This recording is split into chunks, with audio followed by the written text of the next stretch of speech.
Hello everyone, welcome to my channel Indian mom in Canada. Neha, कैसे हैं आप सब? उम्मीद करती हूँ आप सब बहुत अच्छे होंगे। मैं भी बहुत अच्छी हूँ। तो आज की जो वीडियो है वो भी बहुत इम्पोर्टेंट वीडियो है। मैंने एक वीडियो डाली थी कि बहुत से लोग कनाडा को लीव कर रहे हैं, तो उसके रिगार्डिंग मुझे व्हाट्सएप पर मैसेंजर के थ्रू बहुत सारे मैसेजेस आए हैं, बहुत सारे क्वेश्चंस आए हैं कि ऐसा क्यों हो रहा है, थोड़ा एक्सप्लेन करके बताइए। एंड एक ये भी रीज़न है जो आज की वीडियो बनाने का। कुछ क्वेश्चंस ये भी थे कि कई लोग after getting citizenship living Canada, तो ये भी आज डिस्कस करेंगे। एंड ये भी है कि क्या हमें कनाडा को सिटीजनशिप के बाद लीव कर देना चाहिए या नहीं करना चाहिए। तो हम इन सभी पॉइंट्स को डिस्कस करेंगे और फिर कंक्लूजन आप पर भी छोड़ेंगे, और मैं क्या सोचती हूँ मैं वो भी आपको बताऊंगी। तो चलिए वीडियो को शुरू करते हैं।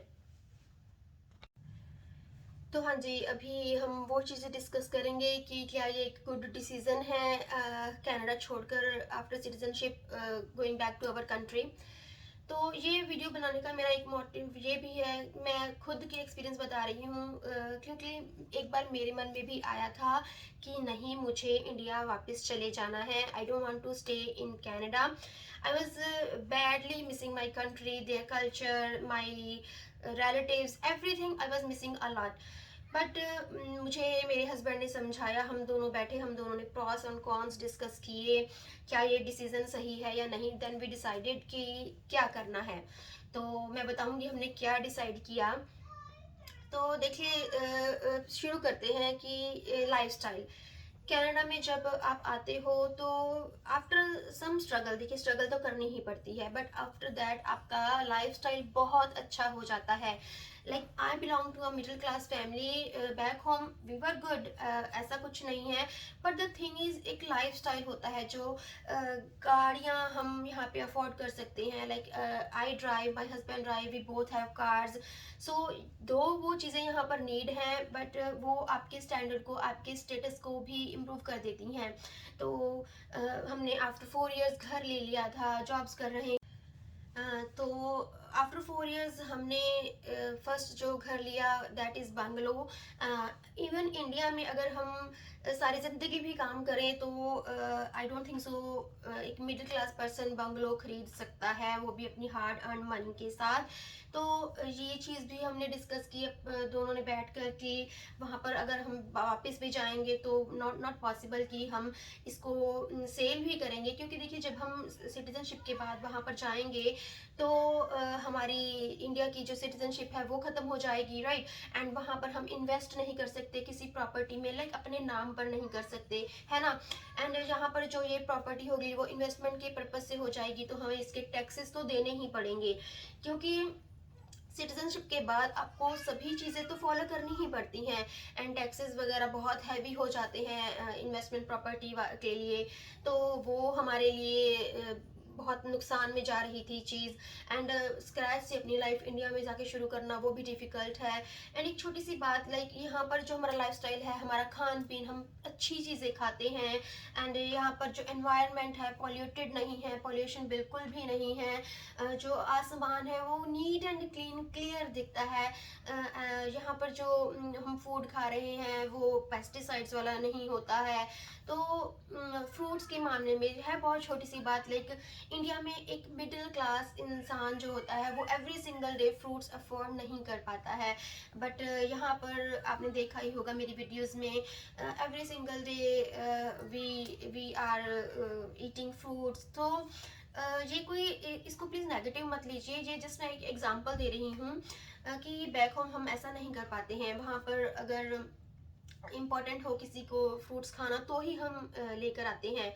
एंड सेकंड जो थिंग है वो है एजुकेशन। वहाँ पर आजकल तो मैंने सुना है कि स्कूल्स में एडमिशन लेना ही बहुत डिफ़िकल्ट हो जाता है, और वहाँ पर जो एक रेस लगी है ना कि मेरा बच्चा बेस्ट स्कूल में जाए, मेरा बच्चा उस स्कूल में जाएगा, वहाँ से अपना स्टेटस दिखाते हैं लोग। बट यहाँ पर सभी के बच्चे पब्लिक स्कूल्स में ही जाते हैं।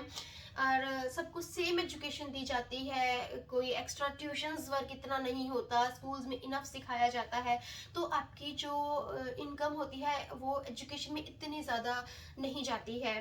तो आपके और आपको बहुत सेटिस्फेक्शन होती है कि सभी के बच्चे इकट्ठे बैठकर खेल रहे हैं, पढ़ रहे हैं, खा रहे हैं, पी रहे हैं। सो इस तरह से आप बिल्कुल सेटिस्फाई हो जाते हो। और जहाँ तक टैक्सेस की बात है, टैक्सेस तो देखिए देने तो वहाँ पर भी होते हैं, वहाँ पर लोग 2 नंबर के काम करके अपने टैक्सेस बचा लेते हैं। But for me and my husband, हमने सोचा हुआ है कि ऐसा कुछ काम नहीं करना, कोई गलत काम नहीं करना कि आगे हमारे बच्चों को उन चीज़ों से सफ़र होना पड़े। एंड द थिंग इज़ कि चाहे हम इंडिया में भी होते, हमें ऐसा नहीं करना।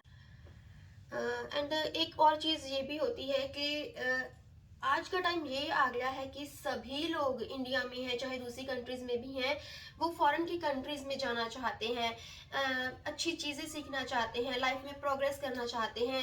तो कहीं ना कहीं माइंड में ये भी होता है कि लोग सोचेंगे कि इनके पास सब कुछ अच्छा था, सब कुछ अच्छा कर रहे थे, तो ऐसी क्या चीज़ थी कि ये वापस आ गए हैं। तो वो सोचेंगे इनमें ही कमी है। बहुत सारी चीज़ें मैटर कर जाती हैं। हालांकि बहुत से लोग समझ भी सकते हैं कि हम अपनी बैक कंट्री को मिस करते हैं, क्योंकि जहाँ पे हम पैदा होते हैं, जहाँ पर हम पलते हैं, बढ़ते हैं, अपनी एजुकेशन लेते हैं, सब चीज़ें करते हैं, तो हम डेफिनेटली उस जगह को मिस करेंगे। आज भी मैं अपनी कंट्री को बहुत मिस करती हूँ। तो देखिए, मैं सोचती हूँ इंडिया वो कंट्री है जिसने हमें जन्म दिया, बट कनाडा वो कंट्री है जिसने हमें वेल इस्टेब्लिश्ड बनाया, कुछ अच्छा करने के लिए आगे मोटिवेट किया। एंड आफ्टर मैरिज बच्चे भी यहीं पर ग्रो किए हैं। एंड बच्चों के फ्यूचर को मद्देनज़र रखते हुए फिर हमने डिसाइड किया कि अब बच्चे यहाँ पर हो गए हैं, बच्चे यहाँ पर लाइफस्टाइल फॉलो कर रहे हैं, यहाँ पर उनके फ्रेंड्स हैं, उनकी बोलने की चीज़ें, उनकी खेलने की चीज़ें, सब कुछ यहीं पे है। तो बैक होम जाकर उनका मन बिल्कुल भी नहीं लगने वाला है। एंड कनाडा एक ठंडी कंट्री है, मेरे दोनों बच्चे ठंड में ही हुए हैं, उनको ठंड ही अच्छी लगती है, गर्मी ये बिल्कुल भी बर्दाश्त नहीं करते। Recently I went to India, गर्मियों का टाइम था, it was so hard for me and my kids. हमने जैसे तैसे बर्दाश्त की, पर मेरे बच्चे बर्दाश्त नहीं कर पाए।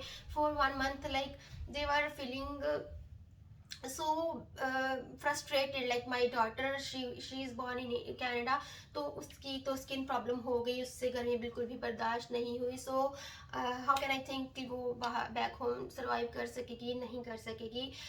एंड बच्चों के फ्यूचर को लेकर ही हम कोई डिसीज़न लेते हैं। एंड ये चीज़ तो है कि जैसे हम लोगों ने बहुत आके स्ट्रगल की है, हमें अपनी एकदम से आकर फील्ड में जॉब्स नहीं मिलती हैं, बट कहते हैं कि एक जनरेशन थोड़ा सा सफ़र करती है, बट आपकी नेक्स्ट जनरेशन, आपके बच्चों को सफ़र नहीं करना पड़ता। एंड द पेरेंट्स तो अपने बच्चों के लिए ही सब कुछ करते हैं, है ना। तो इस वजह से नाउ वी डिसाइडेड कि we are not going back to Canada. Yes, visit करेंगे वहाँ पर, we have our near and dear ones over there, but या ये डिसीज़न अभी टोटली साइड में रखा हुआ है। बट वी नेवर नो, क्योंकि लाइफ में कभी भी कहीं भी कुछ भी हो सकता है, मैं इस चीज़ में बहुत बिलीव करती हूँ।